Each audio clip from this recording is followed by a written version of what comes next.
किसान साथियों राम राम। आशा और उम्मीद करता हूं कि आप सब ठीक ठाक होंगे। साथियों, आज हम चर्चा करने जा रहे हैं सरसों के भाव के ऊपर, सरसों के फंडामेंटल के ऊपर। आज जो सुनहरी बनने का अनुमान जो दिखाई दे रहा है, वो अनुमान भी मैं आपको बताने जा रहा हूं, क्योंकि ये बात आम किसान व्यापारी और जो भी सरसों के तेल के ऊपर या सरसों खड़ी के ऊपर धंधा करने वाला है या जो स्टॉक करने वाला है, उसके लिए बेहद जरूरी है। साथियों, सबसे पहले तो मैं एक बात नोट कर लो, कहना चाहता हूं कि जो मैंने पहले ये बताया था, जिस समय सरसों की फसल खड़ी भी थी, फरवरी की बात थी, तो मैंने कहा था सरसों में तेजी बनेगी, परंतु तेजी बनी। बाजार के जानकारों ने जो हाईएस्ट दी वो पूरी नहीं हुई, अब तक वो बाकी है। आगे क्या सुनेरिया बनने जा रहा है, किन किन मंडियों में क्या क्या रिपोर्टें निकल के आ रही है, वो पूरा इस वीडियो में बताने जा रहा हूं। मैं किसी को बेचने, खरीदने, स्टॉक करने आदि की कोई राय नहीं दे रहा हूं, केवल और केवल बाजार की जानकारी आप तक पहुंचा रहा हूं। और इसीलिए कहता हूं कि बाजार की जानकारी आपको सच्ची और सटीक मिलती रहे तो आप इस चैनल के साथ जुड़े, सब्सक्राइब करें और इन बातों का फायदा उठाएं और अपने हर एक किसान दोस्त तक शेयर करके उन्हें भी इस बारे पता बताएं, ताकि वो जागरूक बने, सावधान बने और किसी प्रकार का नुकसान उसके घर में या उसकी फसल को न हो। अब सुनिए, आज सबसे पहले तो मैं सरसों के भाव के बारे में बताने जा रहा हूं। ये अलग अलग मंडियों के जो भाव मेरे पास आए हैं वो आपको वीडियो के अंदर एक एक मंडी के बताने जा रहा हूं। चरखी दादरी 7100 रुपये 75 रुपये तेज है। सुमेरपुर 7175 रुपये 60 रुपये तेज है। कोटा 7100 रुपये है। दिल्ली 7125 रुपये 50 रुपये की तेजी है। तेल, सरसों तेल जो है 1510 20 रुपये की तेजी है। हरियाणा में तेल है 2 रुपये की तेजी के साथ खुला है। भरतपुर 6835 रुपये, सरसों बिकी 53 रुपये की तेजी के साथ बिकी है। आगरा 7500 रुपये के भाव हैं। इंडोन मंडी राजस्थान की जो है 6851 रुपये 119 रुपये की तेजी के साथ बोली जा रही है। टोंक 6730 रुपये 150 रुपये की तेजी के साथ बोली जा रही है। और गंगानगर 7165 रुपये सरसों के भाव बोले जा रहे हैं। मैंने तमाम मंडियों के भाव आपको बताए। हर जगह 100 और 50 रुपये की सरसों के भाव में तेजी देखी गई है। ये पहले मैं आपको बता भी चुका हूं भी, सरसों के फंडामेंटल काफ़ी मजबूत हैं। किसी प्रकार के घबराहट में आने की कोई ज़रूरत नहीं। मंदे आने की तो संभावना मैंने 0% आपको बता ही दी है। तेजी कितनी बनने जा रही है वो आगे का भविष्य बताएगा, क्योंकि उसके अंदर एक बहुत बड़ा कारण है जो सामने आ रहा है। उस कारण को देखते हुए यदि वो कारण किस करवट ऊंट बैठता है वो मैं आपको बताने जा रहा हूँ। गौर करके सुने और अपने विचार और विवेक से काम करें। साथियों, आप सभी को पता है कि पूरे राजस्थान, हरियाणा, गुजरात, मध्य प्रदेश, महाराष्ट्र, तमाम क्षेत्रों के अंदर पूरी तरह से बरसातें हुई है। ये बात एक विचार करने वाली है। और इन बरसातों के भविष्य में सरसों के भाव का भविष्य भी छिपा हुआ है। वो क्यों छिपा हुआ है ये बात बताने जा रहा हूँ। आप सभी को पता है कि बहुत बड़े क्षेत्र के अंदर ग्वार की पछेती बिजाई पिछले दिनों लेट बरसात होने के साथ किसानों ने की थी।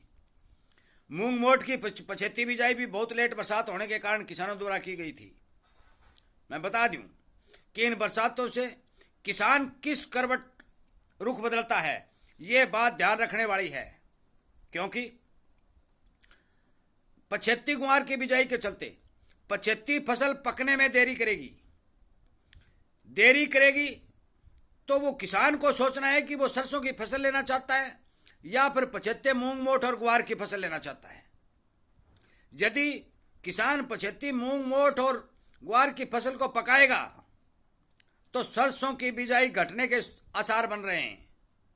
और यदि किसान उस बिजाई को कच्ची जमीन के अंदर खाद में मिलाकर के सरसों की बिजाई करेगा तो फिर सरसों की बिजाई बढ़ने के आसार बन रहे हैं। दोनों स्थितियों के ऊपर कम से कम 1 महीने का समय लग जाएगा और 1 महीना सरसों की बिजाई के अंदर बाकी पड़ा है। मैं बता दूं कि जहां किसान 50 किलो कुंटल 60 किलो अनाज ग्वार मूंग मोट और का जो पैदा होने की संभावना दिखाई दे रही है, क्योंकि पछेती बरसातों के चलते, पछेती बिजाई के चलते खेतों के अंदर पछेते नाज को नमी मिलते ही उसने अपना रूप रंग ठीक बना लिया है। उस रूप रंग को देखकर यदि किसान को लालच पड़ जाता है कि हम ग्वार और मूंग मोट की पैदा लेंगे तो 100% सरसों की बिजाई पिछड़ जाएगी और पिछले साल से भी हालत खराब हो जाएगी। परंतु यदि किसान ने अपनी उस छोटी फसल को खाद के रूप में बा दिया और सरसों की बिजाई कर दी, तो फिर पिछले साल से 1.5 गुना ज्यादा बिजाई सरसों की हमारे भारत के अंदर देखी जाएगी। और उस बिजाई के ऊपर भाव का सुनहरी सामने आपको दिखाई देने लगेगा। इसमें केवल 1 महीने का समय और बाकी है। पूरे 10वें महीने के अंदर सरसों की बिजाई पुरजोर अपने चरम पर होगी। पछेती बिजाइयों का उत्पादन कम होता है। केवल 10वें महीने के 25 तारीख तक आपको यह बात देखना होगा कि हमारे धरातल के ऊपर सरसों की बिजाई कितनी हो रही है, किसान किस करवट बोल रहा है। क्योंकि जहां जहां जमीनें खाली थी या अगेती मूंग की बिजाई थी, उन जमीनों को किसान ने बुआई करके सरसों के लिए तैयार कर दिया है। परंतु जो पछेती बिजाई है, ओवरऑल बहुत बड़े एरिया के अंदर पछेती बिजाइयां हुई हैं, क्योंकि अगेती बिजाई तो केवल 15 और 20% थी। मैं बता देना चाहता हूं कि इन पछेती बिजाइयों का जो सुनहरी 10वें महीने में सामने आएगा, आपको स्पष्ट तौर पर वीडियो के माध्यम से बता दिया जाएगा। सरसों की बिजाई घटती है या बढ़ती है, इन दोनों विषयों के ऊपर सरसों के भाव संपूर्ण रूप से डिपेंड रहेंगे। ये बात नोट करने वाली बात है। दूसरी बात, बहुत से किसान भाई मेरे से ये पूछ रहे हैं कि सरसों में आगे तेजी आएगी या मंदी बनेगी। भाई भगवान कोई नहीं होता। बाजार की एक एक जानकारी जो मेरे पास आती है, जो आगे सुनहरी दिखाई देता है, वो संपूर्ण तौर पर आपको समझा करके एक एक बारीकी की बात बता रहा हूं। सरसों मार्च से पहले बाजार में नहीं आएगी, ये बात नोट कर लो। और मार्च का अभी 6 महीने का समय पड़ा है। 6 महीने में सरकार कितने बड़े फैसले लेती है। देश के अंदर जो त्योहारी सीजन और ब्याह शादियों का सीजन आएगा, उसमें तेल की कितनी डिमांड बढ़ती है। सर्दी के मौसम में सरसों तेल की कितनी डिमांड बढ़ती है। इन सब की बातों का ध्यान रखते हुए जो मैं आपको लगातार बता रहा हूं कि सरसों के फंडामेंटल काफी मजबूत दिखाई दे रहे हैं। बेचना रखना आपकी मर्जी, परंतु इन भावों से सरसों के भाव नीचे आने की कतई कोई संभावना दिखाई नहीं दे रही है। हो सकता है भगवान के रब क्या कर दे, वो अलग बात है। परंतु अब मौके के ऊपर सरकार के पास भारी मात्रा में स्टॉक घट चुका है, क्योंकि 60 हजार टन सरसों सरकार लगातार बाजार में काट रही है। और सरकार को आप सभी पता है कि सरसों की खरीद में पसीने छूट गए थे, क्योंकि किसानों ने सरकार को सरसों नहीं तुलाई थी। छोटे स्टॉकियों की जो पॉकेट कम थी, वो सारी की सारी सरसों बाजार में आ चुकी है।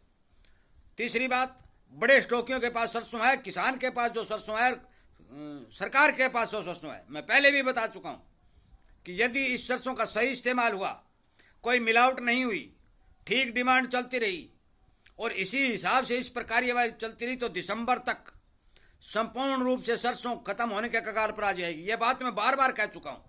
दूसरी बात, लगातार सरकार कंडेला तेल मंगा करके सरसों तेल की पूर्ति करने की कोशिश कर रही है। मिलावटखोर सरसों तेल की पूर्ति करने की कोशिश कर रहे हैं। बहुत ज्यादा तौर तरीके अपनाकर सरसों के तेल की पूर्ति करने की कोशिश की जा रही है। यदि इन चीजों को बढ़ावा मिलता है, बाहर से तेल ज्यादा आता है, मिलावट ज्यादा बढ़ती है, नकली तेल ज्यादा बेचा जाता है, तो फिर फसल तक तो मान के चलो कि इस सरसों तेल की जो 2025 की फसल है, इसको घसीटा जा सकता है। पूर्ति नहीं होगी, घसीट करके पूर्ति की जा सकती है, भाव को दबाया जा सकता है। यह बात मैं आपको बता दूं। इसलिए मेरे इस वीडियो को प्रत्येक किसान को बताएं। और मैं जो भाई हर एक आदमी को यह बात कह चुका हूं, मेरे पास फोन करें या न करें वो आपकी मर्जी।